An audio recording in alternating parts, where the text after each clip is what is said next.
Shalom. All praise, honor, and glory to Yahweh, Bahasham, Yahweh Shai, Bahasham, Rakakwadash. Double honors to the apostles and the elders of Great Millstone who rule well. And peace and mercy to the hopeful elect, those men that are doing this work in sincerity and in truth across the four corners of the earth, the 144,000. And much love to the one-third and the innumerable multitude of you believers out there. To you all, I say Shalom. I'm the brother Yeshaya, and I pray, Lord willing, that this lesson is edifying through the Spirit. All right, this one isn't going to be too long. I've been meaning to I saw this a couple days ago. I'm meaning just to touch on it. So you'll see a picture here of an individual. I'm not sure exactly who he is. But, stuff kind of randomly comes across your timeline and your feed sometimes. And so they got a Jake here, an Israelite man, right? This is a so-called black man. If I could perceive, I believe he's from the tribe of Judah. All right, I could be wrong, but that's my 2 cents. And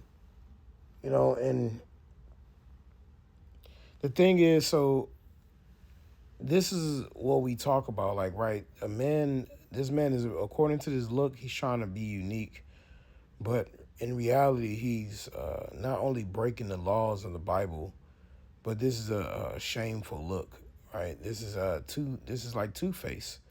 You can't even trust a man like this, man.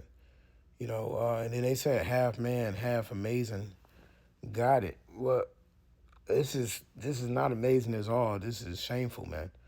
All right, this is scriptural. Okay, now if you put the interesting thing is it lets you know it's two different spirits. If you put your hand up to the to the screen and put your hand like covering one half of his face and then block the other half and then switch back and forth, you'll see it's like two different men. All right, it's two-faced. And, that's a saying in society, like somebody who's two-faced is somebody you can't trust. Okay, so why would you want to be in this way? The scriptures talk about keeping thy eye single. But the odds that this is an exact depiction of something that happened in the Bible, all right, and that men are still doing this, let you know that the scriptures are true and that men are supposed to have beards. Okay, men are supposed to have beards. We're not supposed to have bald heads and beards, especially as Israelite men, you so-called blacks, Hispanics, and Native Americans. Okay, but this is in the scriptures. Let me go ahead and read this account. This is 2 Samuel 10:1. It says, and it came to pass after this that the king of the children of Ammon died, and Hanun, his son, reigned in his stead. And the Ammonites are the so-called Japanese people. Okay, and so this war is ensuing with the so-called Japanese, and I believe it has the Arameans in it. But it says here, then said David, I will show kindness unto Hanun the son of Nahash, as his father showed kindness unto me. And David sent to comfort him by the hand of his father for his father, by the hand of his servants for his father. And David's servants came into the land of the children of Ammon. And this is how we've had wars and problems with all nations. The so-called Japanese, we had issues with them too. It says, and the princes of the children of Ammon said unto Hanun their lord, thinkest thou that David doeth honor thy father, that he hath sent comforters unto thee? Hath not David rather sent his servants unto thee to search the city and to spy it out and to overthrow it? So King David had good intentions, right? And that's usually how it is, right? King David said, I am for peace and they are for war. The book of Psalms and the book of Isaiah both say that, right? I am for peace and they are for war. And that's the thing. We do things to the nations, but they always think we're just trying to do something and take something from them. That's just like when you're walking down the street, you'll see a so-called white woman clutch her purse with the assumption that we're trying to harm them. Jake might have been just asking for directions. You see what I'm saying? So that's how the nations treat us, even when we try to do something. And we're the most compassionate people in the world. They had a video of a so-called white woman talking to her daughter in the car, and she said, what do you do if you get lost? And the daughter said, find a big black man and ask for help. Right? That's irony. I'm not gonna go why that's ironic, but a situation occurred earlier, but it's funny. But nonetheless, She told her that because I believe there's a statistics telling you that, the so-called black man is the safest man who will look after you if something's wrong. Like, you know what I mean? So that the irony of that, right? When it comes to actual crime and serial killers and committing murders and trafficking and things like that, those are not so-called black, Hispanic, or Native American doing those things. So there's a safety hazard that she was telling her daughter about. So a lot of times the people, they try to, even though 2/3 of our people are wicked, but they always try to paint us to be the bad ones, where majority of our people are wicked, but all of the whole of all the other nations are wicked. All right. We still have a remnant through the mercy and grace of Yahweh Shemal Shai. But continuing on, in verse 4, it says, "Wherefore Hanun took David's servants," so these men that traveled over there, it says, "and shaved off the one half of their beards, and cut off the garments in the middle, even to their buttocks, and sent them away." Right? And that's embarrassing, man. Cut half of your beard off and cut your garments and clothes. Cut your garments. You would think, they cut the garments down like, you get uh, uh, those gowns at the hospital. Your buttocks would be showing out. So he cut half of their beards off. First shame, and then he rent their clothes. Second shame, right? It says, "and sent them away. When they told it unto David, he sent to meet them, because the men were greatly ashamed." Right? So they were full of shame. All right. It says, "And the king said, Tarry at Jericho until your beards be grown, and then return." So he didn't say, yeah, just go get some new clothes and shave your beards off. Right? He told them to stay out of sight, essentially. Stay in that area, do your thing until your beard grow back. Right? It's because everybody knew it was a shame. So if it was just this, how you know the shame was about the beard more so than the clothing, because the clothing can be replaced. He could have just said, "All right, go change clothes, and then y'all come over and meet us." But he told them to tarry at Jericho, because being seen as an Israelite man without a beard, it was you're breaking the law of the Lord, and you look, it looks like a problem. Okay, now we understand that some brothers can't grow a beard. You grow what you can, through the spirit. But if a man shaves his beard, and this man is clearly, he's looking psychotic, man. If you saw this dude walking down the street, you'd be like, man, the dude is bugged out. You're definitely gonna think he got some spirits on him, 100%. All right. So I got the word ashamed, right? Because it says they were greatly ashamed, right? This is how you're supposed to feel if you have a shaved beard as a so-called black, Hispanic, and Native American man. You just shaving off any facial hair that you grow, right? That's meant intended for men to have beards. Okay. All right. It says the word here is kalam, and it's not to be confused with kalam, which means to dream. All right. This is kalam, right? And it says kalam, to insult, shame, humiliate, blush, to be ashamed, to be reproached, to be put to confusion, to be humiliated, right? To exhibit shame. It says to be put to shame, be dishonored, be confounded, right? And down in the Strongs, it says properly to wound, but only figuratively to taunt or insult, right? So getting your beard cut is like a wound, man. And it's a wound. That's how it's supposed to be. It's like getting a cut. Well, it is getting a cut, cutting your beard off, but it's like a spiritual cut, you know, and that's how it's through man. Brothers have had dreams waking up and your beard going, and you freak out in a dream, it's because it's a shameful thing, man. It says it's an insult, it's humiliating. So you so-called black men that are walking around bald-headed and shaved face, you should be humiliated, right? You're not supposed to take pride in that, but Esau Edom, who cut his hair bald and shave his beard, he told you that was the way of life. But it's not for you so-called black man. Hey, man, even Deion Cole got enough sense to say, hey, man, he said, hey, man, as a black wearer, he said, and then I'm going to say how he said, nigga, where is your stash at? Where's your stash at, nigga? Like that's what he was saying, because that was like 12 years ago, I think. But he's like, you, as a so-called black man, you gotta have facial hair. You can't be trusted. And so now look at this guy intentionally doing something like this, where this is something that was shameful to our forefathers.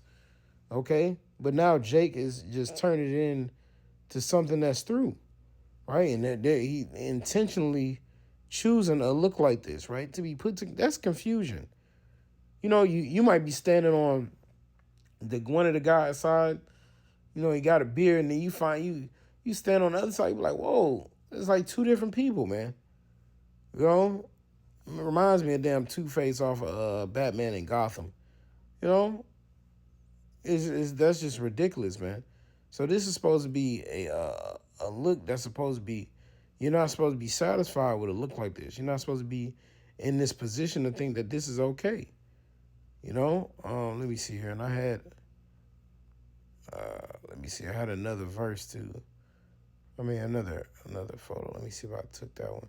You even got the back of his head looking crazy. Oh, that's what I wanted to go. wanted to go to the book of Leviticus, right? It's in verse 19, Leviticus 19-27. And so these were customs that the priests were keeping. But we understand what's the transformation of the spirit. And the Lord said the Israelites are now a nation of kings and priests, right? We're all kings and we're all priests, Lord willing, we be those men, right? So Leviticus 19-27 says, ye shall not round the corners of your head, right? So you're not supposed to get a lineup, so that means the round goes into striking off flesh.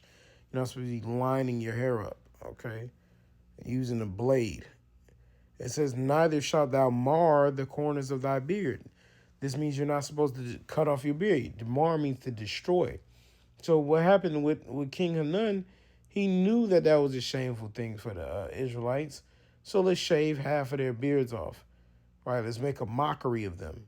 Let's embarrass them. Let's humiliate them. That was their goal. But now our people humiliate themselves. You don't even have the nations making a fool of you. Our people do it on their own, man. Every time they see y'all walking around, look, and man, when you so-called black people look like a damn milk dud, hair look like a milk dud with not a stitch of hair on it, and no beard on your face, man. You look crazy, man. You look unclean. The Lord didn't create you to look in that manner, to look that way, man. And this is Leviticus 21:5. It says, they shall not make baldness upon their head. So this goes same for the priesthood. They shall not make baldness upon their head. Neither shall they shave off the corner of their beard. So they give you the bald head and the beard. So this doesn't mean you can't trim your beard, but you're not supposed to be destroying your beard to where you skin bald and you don't have a beard on your face. It says, nor make any cuttings in their flesh. So you're not supposed to get tattoos. You're not supposed to be cutting yourself, you see? All right. So our people are been gone and lost to think that you can do things like this, right? And so this is, man, we got to get back into our ancient customs of doing what's right and not following the ways of the heathen. This is James 1:8. It says, a double-minded man is unstable in all his ways. And this man is literally double-minded. If you putting on spirits like that, shit, man, look, I like the look when you wear two different shoes. They're the same shoe, but they're two different colors. I always thought that look was dope. But now that we in the truth, we see things spiritually. So I'm like, man, even though you ain't going to be over righteous, but I'm like, it comes off as double-minded. You see what I'm saying? Like 1 foot in, 1 foot out as a sense of confusion. Do I like the look? Yeah. Do I think it's dope? It's these glasses that I saw one time. It was on a cartoon looking. On one side, he had a green circle. The other side, he had a red triangle, and they were glasses. And I thought it was fire. But at the end of the day, I'm like, it comes off as double-minded. You look like two completely different people.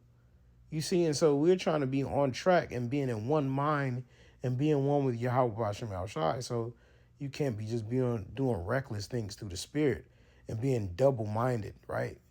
That's a certain spirit, Bishop Ataz want to be talking about that. Like, There's a spirit to everything, man. All right. It says a double-minded man is unstable in all his ways, man. So we can't be double-minded. We gotta keep our eyes single, focus on the prize, focus on Yahweh Shai, man. You know, and rock your beards, brothers. Rock your facial hair, whatever you can grow. Be a man. That's what it was. I had one more picture of the representation of a beard. That's what it is. Where did it go? And y'all need to watch Apostle Tahar's Elder Apostle Tahar's video that he put up about watching it before they take it down, man. It says that you had AI saying a subdermal C hip is the MARK, man. Mentioned in Revelation 13:16. That's what men at Great Millstone have been telling you. But anyway, this right here, it says, I looked it up. What does a beard represent? It says a beard can represent a variety of things depending on cultural context, personal preference, and individual circumstances. Generally, beards are associated with masculinity, right? So it lets you know you're a man, maturity, and strength, and can also signify social status, religious beliefs, or personal style.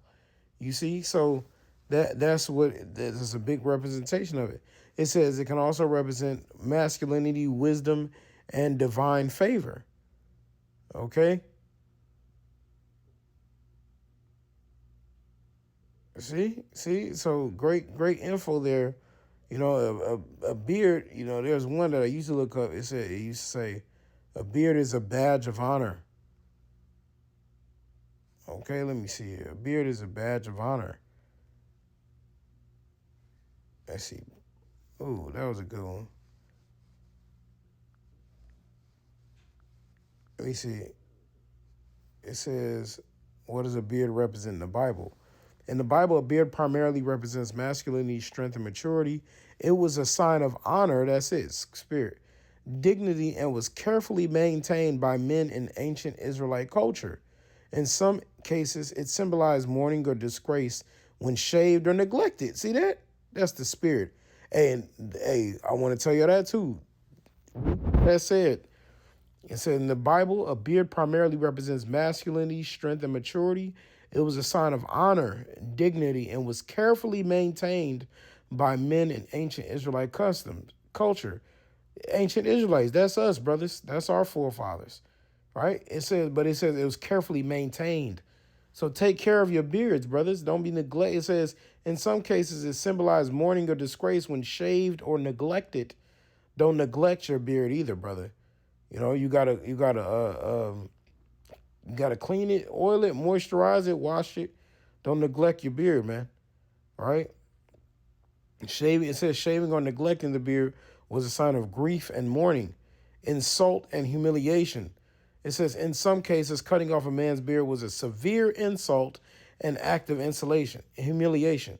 See, it's a severe insult. So that's the biblical spirit on it. So just so you brothers are aware, man. But you know, this dude is bugged out, man. Don't be like this guy, man. Be in the spirit. So hey, I pray, Lord willing, that this lesson was edifying.